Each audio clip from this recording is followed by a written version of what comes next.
Do you know your medicine? Weed Maps and SC Laboratories bring you an educational series on the science of clean and safe cannabis. Today's cannabinoid profile is on cannabidiol.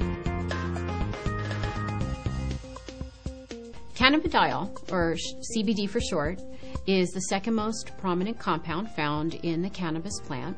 A lot of the medical benefits of cannabis that are attributed to THC or other cannabinoids are actually due to the CBD content of the cannabis. It has very strong anti-inflammatory properties. And not only does it help suppress inflammation, but there was a study that showed that it also helps the body to not make the chemical that causes inflammation. So it actually has somewhat of a preventive role.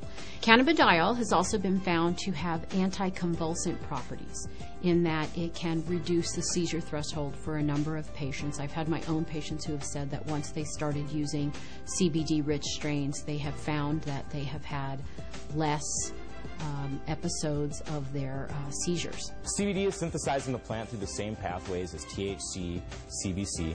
It starts out as geranyl pyrophosphate and alpha-tolic acid. Those two compounds join together through an enzyme-catalyzed reaction. Cannabigerolic acid, CBGA, is the starting material for CBDA, THCA, and CBCA. So CBDA synthase, if it's found in large enough amounts, will take this cannabigerolic acid and make it into cannabidiol carboxylic acid, which is CBDA. CBDA is CBD with a carboxylic acid attached to it. Now, with heat or through time, this carboxylic acid will naturally release from the compound, as it is very unstable, and become CBD. This process right here, where we lose this carboxylic acid, happens at about 80 degrees Celsius. A number of studies were done where they actually gave patients an overdose of THC to see what would happen when they then added CBD. And CBD completely turned around the negative effects of an overdose of THC without changing the levels of THC in the blood. So that means that CBD exerts its own medicinal, just doesn't reverse THC, it actually has its own medicinal properties. CBD has been found to cause cancer cells to what we call commit suicide while preserving the normal cells. And what appears to happen is it appears to bind to the receptors on the cancer cells, which then induce the cancer cell to kill itself. Cannabidiol has also been found to be what we call biphasic in terms of sleep. So at low doses, it's what we call alerting. It kind of keeps you awake. At higher doses, it can be very sedating and cause you to sleep. But what's nice about that is you can control whether or not you are alert or you're feeling tired. When I started testing cannabis about 2 or 3 years ago, we saw virtually no high CBD plants. Almost every plant we tested was high in THC, anywhere from 10% to 20% THC, with some outliers on either end.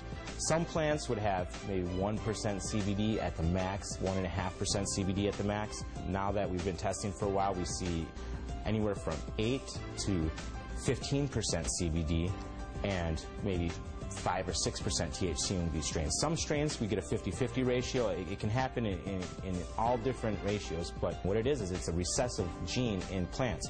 So we have breeders have to actively go and try and breed this back into these plants and find these high THC plants that might have that high CBD gene locked away and breed them together and see what they find. And really the only way you can know if it's high CBDA is to test it. With testing and growers or breeders having access to that knowledge base, we see them coming back and reversing some of the trends of the last 30, 40, 50 years and breeding the CBD back into the plants. Now, there have been a number of studies that have looked at cannabidiol, CBD, exerting a protective property to damaged neurons. And it appears that in the studies, CBD protects the nerves by inhibiting the process by which nerves are damaged. CBD has also been shown to protect against brain injury. When patients or lab animals have had a brain injury, CBD appears to protect the brain from damage that occurred to the nerve cells. The studies have shown that it can actually fight MRSA, which is methicillin-resistant Staph aureus, a notorious bug that is resistant to a number of antibiotics.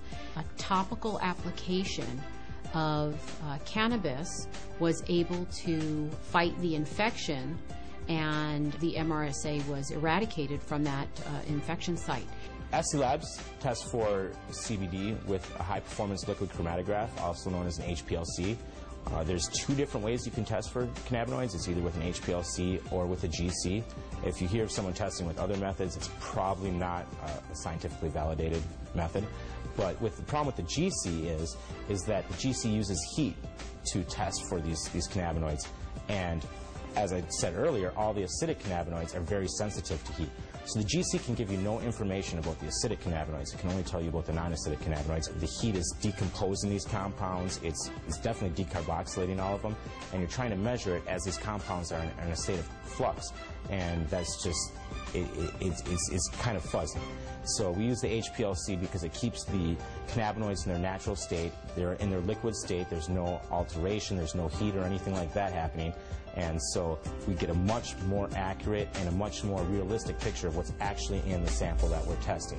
One of the important things for people to understand about cannabidiol is it is not psychoactive. That means it does not change your mood, your mentation, the way that THC has psychoactive properties and can actually cause what we call the high. CBD does not do that. For patients who are not interested in the THC effect but are interested in the CBD effect, this is a terrific choice for them to have.